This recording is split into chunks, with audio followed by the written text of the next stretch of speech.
আসসালামু আলাইকুম রহমতুল্লাহি ওয়া বারাকাতুহু। নাজমুল এগ্রো ফার্মের পক্ষ থেকে সকলকে জানাই স্বাগতম। আজকে আলোচনা করব আমার যেসব ভাই ও বোনেরা নতুন খামার দিতে ইচ্ছুক, এখানে আমার কিছু ব্যক্তিগত টিপস তুলে ধরবো তাদের জন্য।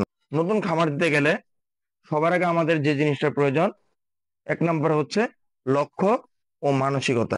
আগে আমাকে লক্ষ্য ঠিক করতে হবে যে আমি আমাকে 2 বছর পরে বা 3 বছর পরে বা 5 বছর পরে কোথায় দেখতে চাই, আমার খামার দেওয়ার লক্ষ্য কি বা উদ্দেশ্য কি। এরপরে একটা সুন্দর মানসিকতা কিন্তু রাখতে হবে। খামার দেওয়ার অর্থ এই নয় যে আমি একটা ঘর তৈরি করলাম, কিছু গরু তুললাম, 6 মাস পরে বিক্রি করলাম, আমি লাভবান হব। লাভের পাশাপাশি কিন্তু আমার লসও হতে পারে, এই মানসিকতা কিন্তু থাকতে হবে। কারণ খামার দেওয়া মানে যে অত্যাধিক লাভ এমন নয়।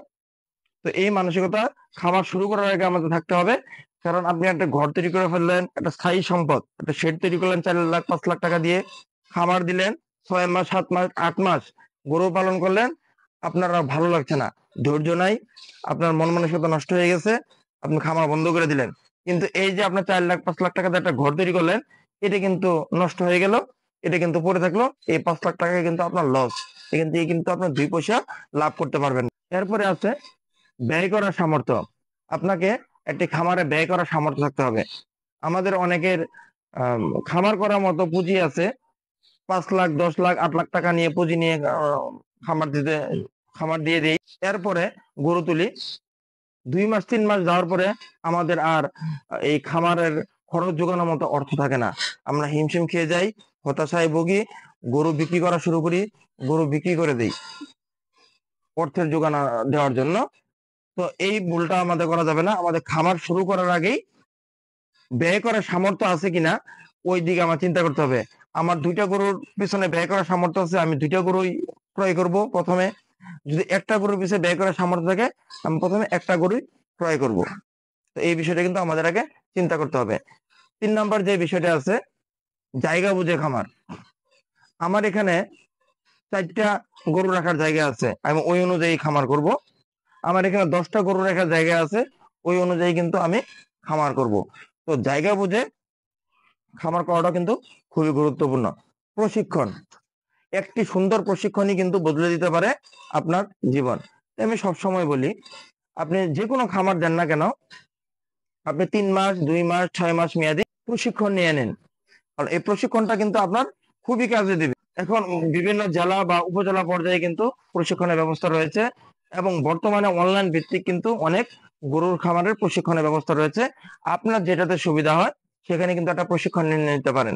প্রশিক্ষণের মাধ্যমে আপনার গরুর রোগ, প্রাথমিক চিকিৎসা, গরুর খাবার ম্যানেজমেন্ট, গরুর পালন ব্যবস্থাপনা সবকিছু কিন্তু জানতে পারবেন।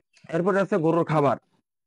একটি খামারে কিন্তু খাবারের পিছনেই গরুর অনেক খরচ হয়ে থাকে। দানাদার খাদ্য বলেন, খড় বলেন, ঘাস বলেন, সাইলেজ বলেন। তো এই ক্ষেত্রে আমার পরামর্শটা হচ্ছে, আপনার যদি ঘাস করার জায়গা থাকে, পর্যাপ্ত ঘাস করেন, খড়টা যদি আপনার নিজের নিজের হয়ে থাকে, তাহলে কিন্তু এখানে 2টা বড় ধরনের আপনার ঘাটতি পূরণ হয়ে গেল। এরপরে আছে দানাদার খাদ্য।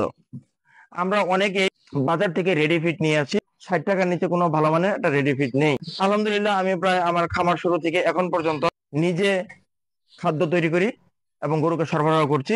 এই খাদ্য তৈরির ভিডিও আপনি আমার ইউটিউব চ্যানেল এবং ফেসবুক পেজে পেয়ে যাবেন। আমার খাদ্য আলহামদুলিল্লাহ 43 থেকে 44 টাকা অথবা 42 টাকা, এই রেঞ্জের মাঝখানেই সবসময় হয়ে থাকে। তো আমরা যদি একটু কষ্ট করে নিজেরা খাদ্য তৈরি করতে পারি, তাহলে কিন্তু এখানে অনেক টাকা একটা সেভ হচ্ছে।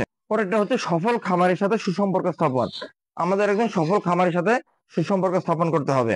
কারণ একজন 10 থেকে 15 বছর যাবত যে খামার করছে, আমার থেকে কিন্তু তার অভিজ্ঞতা অনেক বেশি। তো তার কিন্তু সুসম্পর্ক তার সুন্দর সুন্দর পরামর্শ নিতে হবে। সে কিভাবে গরু পালন করছে, কিভাবে গরুকে খাদ্য দিচ্ছে, এই বিষয়গুলো কিন্তু আমাকে জানতে হবে। এটা হচ্ছে হাসপাতালের সাথে সুসম্পর্ক। আমরা অনেকে খামার আছে, গরু পালন করি, কিন্তু আমরা প্রাণী সম্পদ অধিদপ্তরে বা হাসপাতালের সাথে সুসম্পর্ক স্থাপন রাখি না, কোনো যোগাযোগ রাখি না, কোনো ভেটের সাথে যোগাযোগ রাখি না। তো এটা কিন্তু আমাদের একটা ভুল পদক্ষেপ। আমাদের খামার শুরু করার পরেই সবসময় একটা হাসপাতালের সাথে সুসম্পর্ক রাখতে হবে, তাদের পরামর্শ নিতে হবে। সরকারিভাবে কিন্তু সবসময় ভ্যাকসিন আসে, সময় অনুযায়ী গরুকে ভ্যাকসিন গুলো প্রয়োগ করতে হবে, এবং উপজেলা কর্মকর্তার সুন্দর সুন্দর পরামর্শ আমাদের কিন্তু গ্রহণ করতে হবে। তারপরে আছে সর্বশেষ হচ্ছে একজন ডাক্তার। আমার ফার্মের চিকিৎসার জন্য একজন ভালো ভেট নিযুক্ত করব এবং সবসময় একজন ডাক্তার দিয়ে চিকিৎসা করাবো। তাহলে সুবিধাটা কি হবে, ওই ডাক্তারের কাছে কিন্তু আপনার ফার্মের একটা শিডিউল থাকবে, সে কিন্তু সবকিছু জানতে পারবে।